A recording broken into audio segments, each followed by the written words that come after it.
صبح کا نور ابھی آسمان پر نہیں پھوٹا تھا۔ زبیدہ اٹھ چکی تھی۔ اس نے ایک نظر اپنی بیٹیوں پر ڈالی۔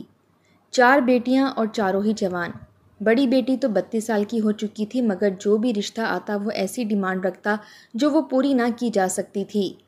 زبیدہ کی آنکھوں میں بے ساختہ آنسو بھر آئے تھے اور روتے ہوئے دعا کرنے لگی کہ اگر خدا نے بیٹیاں دی ہیں تو ان کا نصیب بھی اچھا کرے، جلد از جلد انہیں اپنے گھر کا کر دے۔ وہ دعا تو مانگ رہی تھی مگر ساتھ ہی نظر اپنے اس ٹوٹے پھوٹے وہ سیدھا سے گھر پر بھی ڈال رہی تھی۔ ایک کمرے کا گھر تھا اور چھوٹا سا صحن۔ بیٹیاں جوان ہوئیں تو کمرے میں نہ اتنی جگہ بچی اور نہ بستر کہ زبیدہ کا شوہر وہاں سو سکے۔ وہ تو اپنی کٹیا باہر صحن میں بچھا کر ہی سویا کرتا، چاہے سردی ہوتی یا گرمی۔ آج پھر زبیدہ کی بڑی بیٹی کو رشتے والوں نے دیکھنے آنا تھا۔ اس نے اپنے جہیز کا سب سے اچھا سوٹ نکالا اور فرزانہ کو پہننے کے لیے دیا۔ اس بار تو وہ بھی دل برداشتہ ہو کر اکتا سی چکی تھی۔ نہ جانے کتنی بار وہ تیار ہو کر شو پیس بنے لڑکے والوں کے سامنے گئی تھی۔ کوئی کہتا چل کر دکھاؤ تو کوئی کمرے کے کونے میں لے جا کر دوپٹہ اتروا کر دیکھنے لگتا کہ لڑکی کو کوئی جسمانی بیماری تو نہیں۔ جو فرزانہ سے مطمئن ہو جاتے وہ پھر اس ٹوٹے پھوٹے گھر کو دیکھنے کے بعد کہتے کہ اتنی ہستی تو نہیں ہے آپ کی، مگر پھر بھی ایک موٹر سائیکل تو دے ہی سکتے ہیں اپنے داماد کو۔ زبیدہ کا شوہر اسلم، جسے آج تک اتنی توفیق نہیں ہوئی تھی کہ اپنے لیے نئی چپل خرید سکتا، آج تک تاروں سے چپل جوڑ کر مزدوری کرنے جایا کرتا تھا، بھلا موٹر سائیکل کہاں سے لے کر دیتا؟ ایسے ہی کئی رشتے آئے اور گئے تھے جنہوں نے زبیدہ کی بیٹیوں کو اس لیے ٹھکرا دیا کیونکہ وہ جہیز نہیں دے سکتے تھے۔ یہ 11واں رشتہ تھا جو زبیدہ کی بڑی بیٹی فرزانہ کے لیے آیا تھا۔ 2 دن پہلے ہی زبیدہ کے شوہر اسلم نے پیسے جمع کرنا شروع کر دیے تاکہ گھر آنے والے مہمانوں کے لیے لوازمات لا سکے۔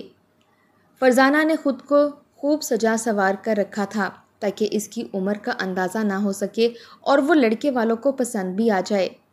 کچھ دیر بعد جب مہمان گھر میں داخل ہوئے تو وہ دروازے پر ہی کھڑے ہو کر پورے گھر کو دیکھنے لگے۔ وہ سیدھا اور ٹوٹی پھوٹی دیواریں جن سے جگہ جگہ سے سیمنٹ اترا ہوا تھا۔ ایک آندھی آنے کی دیر تھی اور وہ دیواریں زمین بوس ہو جاتیں۔ انہوں نے ایک نظر سامنے ایک کمرے کے گھر پر ڈالی جس کی چھت اندر کو دھنس چکی تھی کہ گویا ذرا سا دباؤ پڑا اور چھت زمین پر آ گرے گی۔ 2 مرد اور 3 خواتین اس گھر کو دیکھ کر ہی اپنا ناک منہ چڑھانے لگے اور آپس میں خسر پسر کرنے لگے۔ اسلم نے جب ان کی جانب دیکھا تو فوراً سے آگے بڑھ کر ان کا استقبال کرنے لگا۔ اس نے پرتپاک انداز میں لڑکے کے ابا کو گلے سے لگانا چاہا مگر اس شخص نے فوراً اپنا ہاتھ آگے کر دیا۔ اسلم تو یہ دیکھ کر شرمندہ سا ہو کر رہ گیا تھا۔ اس نے جھجکتے ہوئے اس شخص کو سلام کیا، جبکہ وہی ساتھ آئی تینوں عورتوں نے زبیدہ سے ہاتھ ملانا بھی مناسب نہیں سمجھا تھا۔ وہ مغرور سے انداز میں ایک ادا سے چلتی ہوئی ان کے ایک کمرے کے گھر میں داخل ہوئی جس کا دروازہ اتنا چھوٹا تھا کہ انہوں نے سر جھکا کر اندر قدم رکھا۔ رشتے کرانے والی آنٹی سے وہ کہنے لگے کہ ہائے ہائے باجی، یہ کہاں لے آئی ہو؟ یوں لگتا ہے کہ مرغیوں کے ڈربے میں داخل ہو رہے ہیں۔ تم سے کہا تھا ایک اچھے کھاتے پیتے گھر کا رشتہ دکھاؤ، مگر تم تو ہمیں اس کباڑ خانے میں لے آئی ہو۔ وہیں دوسری عورت اس کی تصحیح کرتے ہوئے بولی، فردوس باجی، کباڑ خانہ بھی اس سے بڑا ہوتا ہے، یہ گھر تو مرغیوں کا ڈربا ہے، ڈربا۔ وہ اتنی اونچی آواز میں بول رہے تھے کہ اسلم اور زبیدہ نے ہی نہیں بلکہ ان کی 4 بیٹیوں نے بھی سن لیا تھا۔ وہ تو بس شرمندہ سی ہو کر رہ چکے تھے۔ اسلم نے کتنے روز سے پیسے جوڑ کر ان مہمانوں کے لیے کھانے پینے کا انتظام کیا تھا، مگر آج جب مہمان آئے تھے تو ان کے نخرے ہی ختم نہیں ہو رہے تھے۔ ان کے اس رویے کے باوجود زبیدہ خوشگوار موڈ کے ساتھ ان سے باتیں کر رہی تھی اور پوچھ رہی تھی، مگر وہ تو سرسری سا جواب دے کر ناک سکیڑتے ہوئے آس پاس دیکھتی رہیں۔ انہوں نے فرزانہ کو ایک نظر بھی دیکھنا پسند نہیں کیا تھا۔ وہ تو جیسے گھر کو ہی دیکھنے آئے تھے جنہیں دیکھ کر ان کا دل بیزار ہو رہا تھا۔ زبیدہ کا تو بس نہیں چل رہا تھا کہ لڑکے والوں کے قدموں کے نیچے ہاتھ ہی رکھ دے، مگر وہ ناک سکیڑ کر کبھی فرزانہ کو دیکھتے تو کبھی سامنے میز پر پڑے سموسے کچوریوں کو جن پر مکھیاں بھن بھنا رہی تھیں۔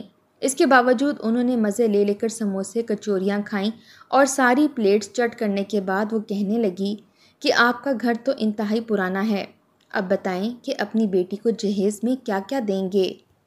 اسلم کا چہرہ اس وقت بالکل لال ہوا تھا۔ اس نے جھجکتے ہوئے کہا کہ میرے پاس زیادہ کی گنجائش تو نہیں ہے، مگر جتنی میری ہستی ہے میں دینے کی کوشش کروں گا۔ مگر تبھی لڑکے والوں نے ایک لسٹ ان کے ہاتھ میں تھما دی۔ لسٹ اتنی بڑی تھی کہ اسلم دنگ رہ گیا۔ اس نے سوئی سے لے کر بڑی کار تک تمام تر چیزیں اس لسٹ میں شامل کی تھیں۔ اسلم اور زبیدہ کے تو ہوش ہی اڑ چکے تھے۔ ان دونوں کے چہرے کے تاثرات دیکھ کر لڑکے والے کہنے لگے، یہ سب تو آپ کی بیٹی کی ضروریات کی ہی اشیاء ہیں، یہ تو آپ کی بیٹی اور داماد ہی استعمال کریں گے۔ اسلم نے وہ سامان دینے سے معذرت کی تو وہ لوگ اسلم اور زبیدہ کو باتیں سناتے ہوئے فرزانہ میں کئی نقص نکال کر وہاں سے چلتے بنے، اور آج ایک بار پھر اسلم سر پیٹ کر رہ گیا۔ فرزانہ ایک بار پھر شرمندگی کا شکار تھی۔ اس کی آنکھوں سے آنسو بہہ رہے تھے۔ نہ جانے اس کی قسمت میں شادی ہونا لکھی تھی بھی یا نہیں۔ اس کے والدین اس کی شادی کو لے کر بہت پریشان تھے، مگر یہ لڑکے والے تو یوں ڈیمانڈ کرتے جیسے شادی کرنے نہیں بلکہ ایک دکان پر گاہک سے سامان خرید رہے ہوں۔ آج تو اسلم کی صبر کی انتہا ہو چکی تھی۔ وہ دل ہی دل میں خدا سے شکوہ کنا تھا کہ یا رب، اگر بیٹیاں دے ہی دی ہیں تو ان کے نصیب کا رزق بھی عطا کر۔ یہ تیرے اکڑ کر چلنے والے بندے جن کو تو نے بیٹے عطا کر رکھے ہیں، یا تو ان کی سوچ بدل دے یا پھر ان کو رزق اتنا دیا کر تاکہ ان کا لالچ ختم ہو سکے، اور پھر یہ مجھ جیسے غریب مزدوروں کی بیٹیاں اس لیے ٹھکرا کر نہ جا سکیں کہ ان کا یہ غریب بوڑھا باپ انہیں جہیز نہیں دے سکتا۔ اسلم صحن میں کھڑا تھا۔ مہمان کب کے جا چکے تھے اور اب اس کی آنکھوں سے 2 آنسو گال تک بہہ کر آئے تھے۔ اس نے سوچ لیا تھا کہ وہ اپنی ساری ہمت اور کوششیں لگا دے گا اور خوب پیسہ کمائے گا تاکہ بیٹیوں کا جہیز اکٹھا کر سکے۔ آخر دہاڑی دار مزدور دن رات بھی لگا رہتا تو کتنا کما لیتا۔ اگلے ہی روز سے اس نے ڈبل محنت کرنا شروع کر دی۔ ذہن میں ایک ہی خیال تھا، بیٹیوں کی شادی کروانی ہے، ان کا جہیز اکٹھا کرنا ہے۔ محنت میں کروں گا اور اس کا اجر مجھے میرا رب دے گا۔ اسی سوچ کے تحت وہ کام کرنے لگا اور انتہائی تیزی کے ساتھ کام کرنے لگا تاکہ زیادہ سے زیادہ پیسے کما سکے۔ جسم کو جھلسا دینے والی دھوپ میں اسلم سارا دن کام کرتا رہا تھا۔ پسینہ اس کے پورے وجود کو شرابور کر چکا تھا۔ ایک پل کو بھی سانس لینے کی خاطر وہ نہیں رکا تھا۔ بھاری اوزار وہ یوں زمین پر مارتا گویا وہ زمین کو نہیں، اس معاشرے کی حقیر سوچ پر مار رہا ہو، جس سوچ کی وجہ سے آج اس کی بیٹیاں گھر بیٹھی تھیں۔ جوان جہاں مزدور بھی تھک ہار کر درخت کے سائے میں بیٹھ چکے تھے، مگر وہ 50 سے اوپر کا ہو کر بھی بڑی ہی پھرتی سے لگاتار کام کرتا جا رہا تھا۔ باقی مزدوروں نے اسے کئی بار کہا کہ رک کر تھوڑی سانس لے لو، مگر وہ لگاتار کام کرتا رہا۔ پہلے ہاتھوں میں جلن سی اٹھتی رہی اور پھر اس کے ہاتھوں پر چھالے بن چکے تھے۔ اس شدید گرمی میں اسلم کو اپنا دماغ پگھلتا ہوا محسوس ہو رہا تھا، مگر اس کے باوجود وہ ایک کپڑا گیلا کر کے سر پر رکھ لیتا اور ایک بار پھر کام کرنا شروع کر دیتا تھا۔ اسلم کے ذہن میں بس ایک ہی بات چل رہی تھی کہ اسے آج سے زیادہ پیسے اکٹھے کرنے ہیں۔ اس کی 4 بیٹیاں ہیں اور چاروں ہی شادی کی عمر کو کب کی پہنچ چکی ہیں۔ اگر اس بار والا رشتہ بھی بڑی بیٹی فرزانہ کو ٹھکرا گیا تو نہیں، بس پیسے جمع کرنے ہیں اور جہیز اکٹھا کرنا ہے، یہی شرط ہے بس۔ بیٹیوں کی صورت، ان کا اخلاق سب خاک ہے۔ اگر اس کا باپ غریب ہے، پہلے ہی بیٹی کی عمر 32 کو پار کرنے والی تھی۔ بظاہر وہ پرسکون کام میں مگن لگا رہا، مگر اسلم مزدور کا دماغ اس وقت آندھیوں کی زد میں تھا۔ جوان 4 بیٹیاں اور ان کا جہیز، وہ یہی سوچ رہا تھا کہ تبھی وہ بھاری بھرکم اوزار اسلم کے ہاتھ سے چھوٹ کر اس کے پیر پر گر گیا۔ پیر پر گرنا تھا کہ اسلم خیالوں سے باہر آیا اور درد سے چیخ اٹھا۔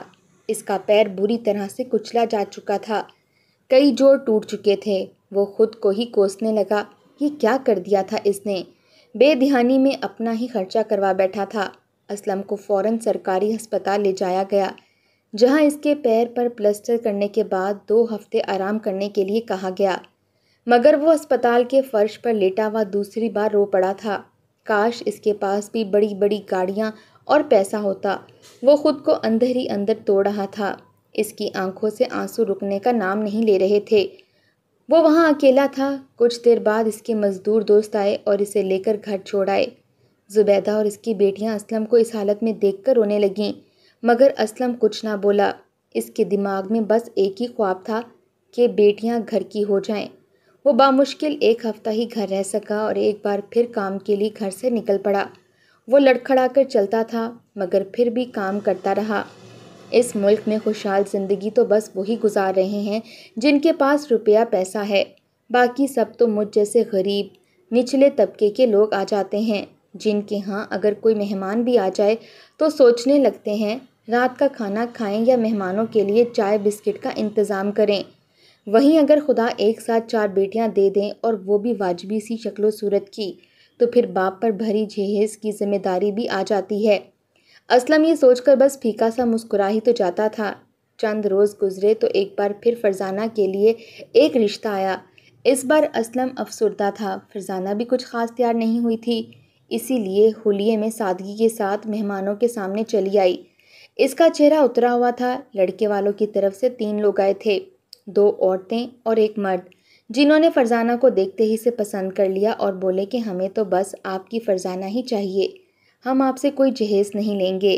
اسلم اور زبیدہ جو مایوس سے بیٹھے تھے، جب لڑکے والوں کے منہ سے یہ سنا تو ایک پل کو ان پر سکتہ طاری ہو گیا۔ ان کے تو وہم و گمان میں بھی نہیں تھا کہ یہ رشتہ طے ہو جائے گا۔ اگلے ہی پل وہ خوشی سے مسکرا اٹھے اور کہنے لگے، ہم اسی جمعے کو نکاح کی سادگی سے تقریب رکھیں گے اور فرزانہ بیٹی کو اپنے گھر کی بہو بنا کر لے جائیں گے۔ زیادہ انتظامات کرنے کی بھی ضرورت نہیں، صرف 15 سے 20 لوگ ہی آئیں گے۔ زبیدہ اور اسلم کی آنکھوں میں خوشی سے آنسو آ چکے تھے، گویا ان کی تمام تر دعائیں آج پوری ہو چکی تھیں۔ جو بھی جمع پونجی تھی، اس سے فرزانہ کے لیے تھوڑا سا جہیز خریدا گیا۔ فرزانہ کے چہرے پر بھی مسکراہٹ تھی، اس سے تو یہ سب ایک خواب سا لگ رہا تھا۔ آخر کار اس کا نکاح ہونے ہی والا تھا۔ وہ چند روز پلک جھپکتے ہوئے گزر گئے اور نکاح کا دن بھی آن پہنچا۔ عروسی جوڑے میں ملبوس وہ دلہن بنی بیٹھی تھی۔ آخر کار آج اس کی شادی ہونے ہی والی تھی۔ وہ عمر کا ایک حصہ تو کب کا طے کر چکی تھی۔ فرزانہ نے شکرانے کے نفل ادا کیے تھے جب یہ رشتہ پکا ہوا تھا، اور آج تو اس کی خوشی کی کوئی انتہا نہیں رہی تھی۔ لڑکے والے ان کے ہاں آ چکے تھے، مگر اس نے اپنے ابا کو پریشانی کے عالم میں دیکھا تھا۔ اسلم بار بار فرزانہ کے پاس آتا اور اس کے سر پر بوسہ دے کر اسے دعائیں دینے لگتا۔ لڑکے والوں نے بتایا تھا کہ وہ صرف 20 لوگ ہی ساتھ لے کر آئیں گے، مگر وہ تو 50 کے قریب باراتی لے کر گھر میں داخل ہوئے تھے۔ نہ تو گھر میں اتنے مہمانوں کی جگہ تھی اور نہ ہی بیٹھنے کا انتظام۔ مجبوراً ان مہمانوں کو ہمسایوں کے گھر بٹھانا پڑا۔ زبیدہ اور اسلم کے چہرے پر بے چینی بڑھنے لگی تھی۔ چائے اور جلیبی تو انہوں نے صرف 20 لوگوں کی ہی منگوائی تھی، اب 50 لوگوں کا انتظام کہاں سے کرتے؟ وہ ادھیڑ عمر شخص اپنی سفید مونچھوں کو تاؤ دیتے ہوئے بولا کہ نکاح تبھی ہوگا اگر اسلم جہیز میں دولہے کو کاٹ دے گا۔ یہ سننا تھا کہ سب کے منہ کھلے کے کھلے رہ گئے۔ اسلم تو اس وقت ایک سائیکل نہیں خرید سکتا تھا، مانگ تانگ کر تو اس نے اپنی بیٹی کا نکاح کیا تھا۔ وہ اس وقت کار کہاں سے لے کر آتا؟ اس کے لیے تو مزید چائے کا انتظام کرنا بھی محال تھا۔ وہ کھڑے کھڑے کار کہاں سے لاتا؟ اگر اپنا یہ گھر بیچ دیتا پھر بھی وہ 3 لاکھ بھی اکٹھے نہیں کر سکتا تھا۔ لڑکے والوں نے بھی موقع پر بات کی تھی، کیونکہ جانتے تھے کہ اسلم جیسے سفید پوش لوگ عزت رکھنے کے لیے کچھ نہ کچھ تو ضرور ہی کریں گے۔ لوگوں کے کان کھڑے ہو چکے تھے۔ اسلم نے بکھلاتے ہوئے کہا کہ شوکت بھائی، جہیز کی تو کوئی بات نہیں ہوئی تھی، مگر شوکت صاحب چہرے پر طنزیہ مسکراہٹ سجائے بولے، جہیز تو بیٹی کی ضرورت ہوتی ہے اسلم صاحب، اگر بیٹی کو خالی ہاتھی ہمیں سونپ رہے ہیں تو کم از کم داماد کو تو کاروار گفٹ کر دیں۔ زبیدہ کے تو ہوش اڑ چکے تھے۔ یہ باتیں اندر بیٹھی چاروں بہنیں بھی سن رہی تھیں۔ فرزانہ کا تو دل ڈوبنے لگا تھا۔ اسلم نے کار دینے سے بالکل انکار کر دیا تھا، مگر تبھی دولہے کا باپ شوکت بولا کہ اگر کار نہ دی گئی تو ہم بارات واپس لے جائیں گے، پھر تو ویسے بھی تمہاری بیٹی کو کوئی بیانے والا نہیں آئے گا۔ سوچ لو اسلم صاحب۔ سبھی مہمانوں نے چہ منگوئیاں کرنا شروع کر دی تھیں۔ دولہا بھی اکڑ کر بیٹھا باپ کی ہاں میں ہاں ملا رہا تھا، جبکہ فرزانہ کے تو وجود میں کرنٹ سا دوڑ اٹھا تھا۔ چاروں بہنیں رونے لگی تھیں۔ فرزانہ بت بنی بیٹھی بس دیکھتی رہ گئی۔ آخر اور کتنا آزمایا جانا تھا اس نے، مزید کتنی تذلیل اس نے برداشت کرنی تھی۔ زبیدہ نے روتے ہوئے ان کے سامنے ہاتھ جوڑ دیے اور منتیں کرتے ہوئے کہنے لگی کہ خدارا ایسا مت کریں، ہمارے پاس اتنی رقم نہیں کہ ہم آپ کو کار خرید کر دے سکیں۔ آپ ہماری بیٹی کو بیاہ کر اپنے گھر کی بہو بنا لیں، وہ آپ کے گھر کو جنت بنا دے گی، مگر خدارا یوں بارات واپس لے کر مت جائیں۔ اسلم خاموشی سے کھڑا سکتے کی کیفیت میں ان لوگوں کی جانب دیکھ رہا تھا۔ اس کے اندر کئی آندھیاں چل رہی تھیں۔ اسے تو لگتا تھا کہ شاید اب اس کی ایک ذمہ داری پوری ہو جائے گی، مگر یہاں بھی اسے آزمائش سے گزرنا پڑ رہا تھا۔ آج تو اس کے صبر کا پیمانہ لبریز ہو چکا تھا۔ لڑکے والے بار بار دھمکیاں دے رہے تھے کہ اگر کارڈ نہ لائی گئی تو وہ بارات واپس لے جائیں گے، یا تو ہمیں کارڈ لا دیں یا پھر کارڈ جتنے پیسے دے دیے جائیں، تبھی ان کی بیٹی ہمارے گھر کی بہو بنے گی۔ چاروں بہنیں ایک دوسرے کے گلے لگے سسک سسک کر رو رہی تھیں۔ فرزانہ نے تو دل برداشتہ ہو کر اپنے ہاتھوں میں موجود کانچ کی چوڑیاں اتار کر پھینک دی تھیں۔ اس کا دل چاہا کہ وہ اپنا منہ نوچ ڈالے اور خود کو پھانسی پر لٹکا لے۔ بیٹیاں بوجھ نہیں ہوتیں، مگر ان جیسے لوگ بوجھ بنا دیتے ہیں۔ اسلم کچھ دیر خاموش رہا اور پھر گھر سے باہر نکل گیا۔ سب مہمان اس کی جانب دیکھتے رہ گئے۔ شوکت اور اس کا بیٹا خوش تھے کہ اسلم ضرور پیسوں کا انتظام کرنے کے لیے گیا ہوگا یا پھر کارڈ لینے کے لیے گیا ہوگا۔ اس کے جانے کے بعد زبیدہ ایک بار پھر آخری کوشش کرتے ہوئے ان لوگوں کے قدموں میں گر گئی اور ان کی منتیں کرنے لگی، مگر تبھی فرزانہ اٹھی اور بولی، خبردار اماں، آپ نے کسی کی منت کی تو ان جیسے لوگ کیا جانے عزت کیا ہوتی ہے، جو رشتوں کو پیسوں سے تولتے ہیں، وہ بھلا ہم جیسے لوگوں کے جذبات کہاں سمجھیں گے۔ فرزانہ کو پہلی بار بولتا دیکھ کر سب کی آنکھیں حیرت سی پھٹی کی پھٹی رہ چکی تھیں۔ زبیدہ اپنی بچی کو چپ کروانے لگی، مگر تبھی اسلم گھر میں داخل ہوا۔ ان کے گھر سے آتا شور شرابہ سن کر تو ویسے بھی گاؤں کے لوگ وہاں پر اکٹھے ہو چکے تھے۔ اسلم جب گھر میں داخل ہوا تو سب کی آنکھیں حیرت سے پھیل گئیں، کیونکہ اسلم اپنے ساتھ گدا لے کر آیا تھا۔ شوکت حیرانگی سے اسلم کی جانب دیکھنے لگا، جبکہ اسلم ان مہمانوں کے بیچ اس مریل سے گدھے کو لیتے ہوئے آگے بڑھا اور گدھے کی رسی شوکت کے ہاتھ میں تھما دی۔ شوکت بلبلا اٹھا اور کہنے لگا کہ میں نے تم سے کار مانگی تھی، اسلم تم یہ گدھا کیوں لے کر آئے ہو؟ اس پل اسلم نے ایک گہری سانس خارج کی اور مسکرا کر بولا، شکر منائیں یہ راہ چلتا گدھا آپ کے ساتھ جانے کے لیے راضی ہو گیا، ورنہ آپ کی اوقات تو اس گدھے کو خریدنے کی بھی نہیں ہے۔ شوکت اور اس کے بیٹے کا چہرہ اس پل لال ہوا تھا، وہ غصے سے آگ بگولا ہو چکے تھے۔ شوکت دھاڑ کر بولا، یہ کیا بکواس کر رہے ہو تم؟ اپنی اوقات میں رہو، تمہاری ہمت کیسی ہوئی مجھے ایسا کہنے کی؟ اسی پل اسلم شوکت سے بھی زیادہ بلند آواز میں دھاڑ کر بولا، خبردار، مجھے میری اوقات یاد دلانے سے پہلے یہ مت بھولو کہ تم جہاں کھڑے ہو وہ میرا گھر ہے۔ تم لوگوں کی اوقات کیا ہے، بھکاریوں، جو بیٹے کے بدلے مجھ سے کار کی بھیک مانگ رہے ہو۔ اسلم آج پھٹ پڑا تھا۔ زبیدہ اور فرزانہ سمیت باقی تینوں گنگ سی کھڑی اپنے باپ کو دیکھ رہی تھیں۔ ان کا حوصلہ بڑا تھا۔ شوکت لاجواب ہو گیا، اس کے دماغ سے تو سارے جوابات ہی اڑن چھو ہو چکے تھے۔ اسلم نے آس پاس کھڑے سب لوگوں پر ایک نظر دوڑائی اور پھر کہنے لگا، 4 بیٹیوں کا باپ ہوں میں، انہیں پال کر آج اس عمر تک میں نے پہنچایا ہے، مگر کبھی انہیں ڈانٹا نہیں اور نہ ہی انہیں بوجھ سمجھا، مگر جب شادی کی عمر آئی اور ان جیسے کئی لوگ میری دہلیز پر آ کر میرے گھر میری جیب اور جہیز نہ دینے کی بساط دیکھتے تو الٹے پیر واپس پلٹ جاتے۔ گھر کیا سامان اور گاڑیوں سے بستے ہیں، اگر گھر کاروں اور جہیز کے سامان سے بستا ہے تو کہو اسے گاڑی کو تمہیں روٹی بنا کر دے گی، کہنا اس بے جان سامان کو زندگی کی مشکل وقت میں تمہارا حوصلہ بڑھا کر دوبارہ امید جگائے گی۔ گھر تو انسانوں سے بستا ہے، مگر تم جیسے لالچی خالی جیب والے لوگ جو باہر سے خرید نہیں سکتے، وہ بیٹیوں کے باپ کے آگے ہاتھ پھیلاتے ہیں۔ اسلم کے الفاظ پر مجمع میں سکتہ سا طاری ہو گیا، ہر کوئی سر جھکائے کھڑا تھا۔ شوکت بھی مٹھیاں بھینجتے کھڑا رہ گیا، بیٹیاں بوجھ نہیں ہیں مجھ پر، تم جیسے کمینوں کے حوالے انہیں کبھی نہیں کروں گا جو ان کا موازنہ چیزوں سے کریں۔ شوکت اور اس کے ساتھ آئے سبھی مہمان وہاں سے جا چکے تھے، وہ شرم سے پانی پانی ہو چکے تھے، البتہ وہ مریل سا گدھا خود ہی شوکت کے پیچھے پیچھے چلتا گھر سے باہر چلا گیا تھا۔ اسلم نے دلہن بنی بیٹی کو دیکھا جو اپنے باپ کو بے یقینی سے دیکھ رہی تھی، اور پھر دیکھتے ہی دیکھتے چاروں بیٹیاں باپ کے گلے لگ کر رونے لگی تھیں۔